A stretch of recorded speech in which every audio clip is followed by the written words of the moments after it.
Rise and grind, folks. Welcome to another edition of Monday Morning Quarterback. Guys, I'm on the way to a brand new customer. This is a no heat call. I believe she said yesterday that she had a heat pump. She said everything was working fine all winter up until 2 days ago. She said that nothing's turning on. So, guys, all I know is this is a heat pump, and she said nothing else is done to the unit. Everything is working fine. I'm almost there now, guys. Let's go take a look and let's see what's going on. I'll see y'all when I get inside. Alright, guys. I'm here, and this is an older heat pump. My first coat.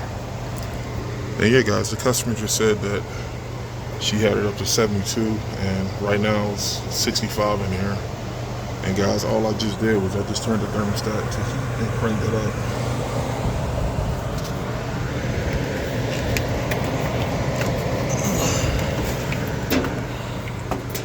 Filter doesn't look too bad.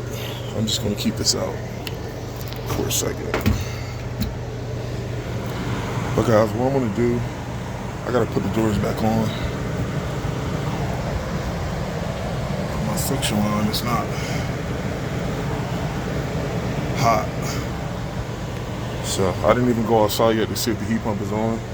But let me put the doors on and I'll be right back. Alright, guys. Let me show you something here. So, like I said, my suction line was cold. And just because you got an air handler, that do not mean that you have a heat pump outside. You see that? No reversing valve, no accumulator. That only means one thing. This is a straight AC condenser. And what's shocking is that all the neighbors next door, they have heat pumps. So guys, the customer said they had this setup here for at least 30 years. I mean, I've seen this before in Philadelphia where you have, I'm talking in smaller developments, you'll have an air handler inside with electric heat, and then you'll have straight AC. Is this the most efficient way now? Probably not, because I explained to the customer that if the electric heat is working, she's going to have high energy bills because it's 100% electric. There's no backup. There's no primary heat. You just got 100% electric heat running year round for the heat. But yeah, guys, I'm definitely not surprised here. But the good thing is, when this customer upgrades, we can put in a heat pump, run 6-wire, run 8-wire, whatever we need to do. So now she'll have a primary heat source, and she don't have to rely on that electric heat running, all winter. She'll have some supplemental support.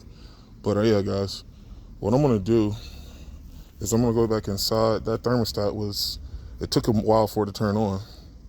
I'll show you guys when I get back inside. The heat on icon was on, and as soon as I went back inside to check for 24 from R to W, it turned on.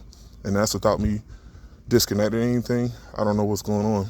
But let me put the handle back in this disconnect and let's go inside. I'll see you in a little bit. Alright, guys.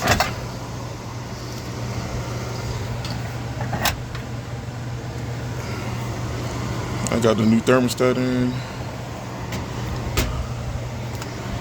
And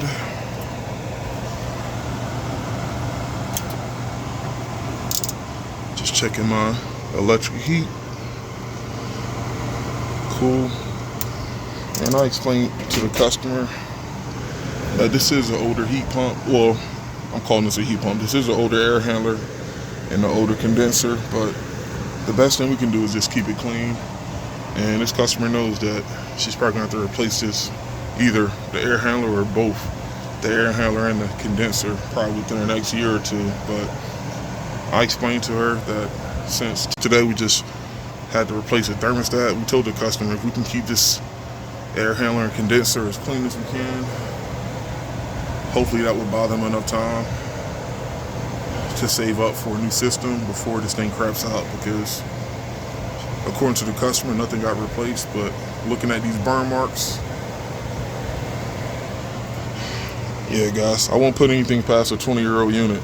Crazy things could happen, but like I said, guys, that's with air handlers, furnaces, boilers, with something past a certain age, or in this case, guys, with anything, you want to take your time with diagnosing. And for sure, guys, if the customer doesn't already have annual maintenance done on the unit, you want to bring that to their attention, because, guys, one thing I explained to the customer, luckily this is an air handler, but with some furnaces, if something were to break on it, let's say a control board or a relay or something, if we can't find parts for that unit, let's say if, for instance, this is First Co.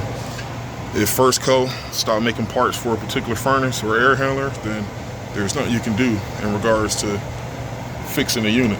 At best, you might have to look into getting like an aftermarket part, but like I said, guys, availability is what it is. If you can find it, cool, but if not, then there's a reason why they discontinued a certain line. So, all right, guys, there you have it. Technically, this is a no heat. Found a bad thermostat, and we signed this customer up for maintenance. I need this screw to put this bottom door on here.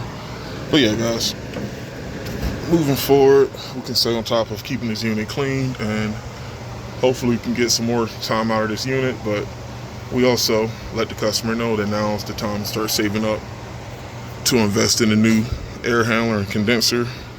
And this customer also liked the idea of putting in a heat pump instead of another straight AC condenser. So yeah, guys, electric heat is great, but long term, will I recommend putting in an electric heat kit by itself? No. This needs another supplemental heat source outside. A heat pump can work with a furnace inside, but I don't always like seeing heat only air handlers without having a heat pump outside. And like I said, guys, you're not going to win with electric bills between between November, I'll say, and March. This is just a time of the year where the bills are going to be higher than normal, but during mild days, like I said, you don't really need electric heat running, because you don't need that much of a temperature difference based on what the room temperature is to where you have it set to. On mild days, the temperature is already going to be a little bit warmer, but to increase it from like 70 to 72, I believe a heat pump can do that during mild days if it's like 50 degrees outside. So, but all right, guys, let me pack up and fill out this paperwork. I'll see you when I get out. What's going on, guys? Let me show you something real quick. I actually learned this from Honeywell Tech Support on a T6 thermostat a couple years back. You guys see me do this on the video before, but with these thermostats, guys, like I said, to each his own. Whatever method works for you, you do it. But for others, this is another cool way to know if you got a bad thermostat. Now, of course, jumping it out is a 2-second way of knowing. If you jump out R to W and the heat turns on, but it doesn't do it with the thermostat on, then at that point, you at least know that either something's going on with the wires or the thermostat. But assuming that the wires are okay, guys, you can also check your pins for continuity. Now, with this one, I know my far right pin was R, and the 5th pin to the right was W. You guys see that? I know this one was R, and this one was W. And what I did first is I checked continuity lead to lead to make sure I can hear the sound. And next, I turned this thermostat to heat, and I made sure that the heat on icon was on.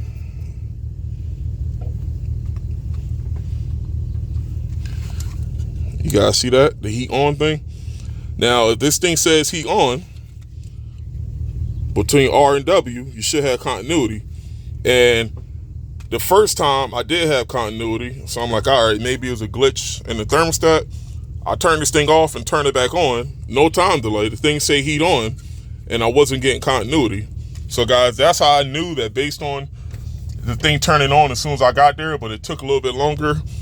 And this thing is not programmable. Well, she didn't have a program on this thing. It was set to hold, and she knew to keep it on hold. So guys, there was nothing, no setting on this thermostat that could possibly cause this thing to turn off like that, besides something being wrong with the contacts. I don't know if the contacts are broken or dirty, but like I said, guys, she said that she had this thing set to 72 or 73 yesterday on hold, and she couldn't get the room temperature above 63. They had to use supplemental heaters. They had to use plug-in heaters.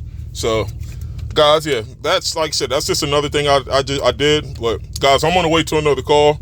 I couldn't do that in the house. I got to jet to another stop. But, yeah, guys, testing the pins for continuity.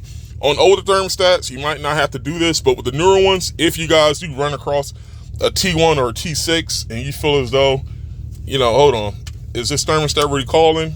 If you can identify what pins go to which terminal, depends on if it's a no heat or no AC, then like I said, guys, this is another trick you can use just to isolate and confirm bad contacts on the thermostat. So there you guys have it. I got to rock out. I'll see y'all in peace.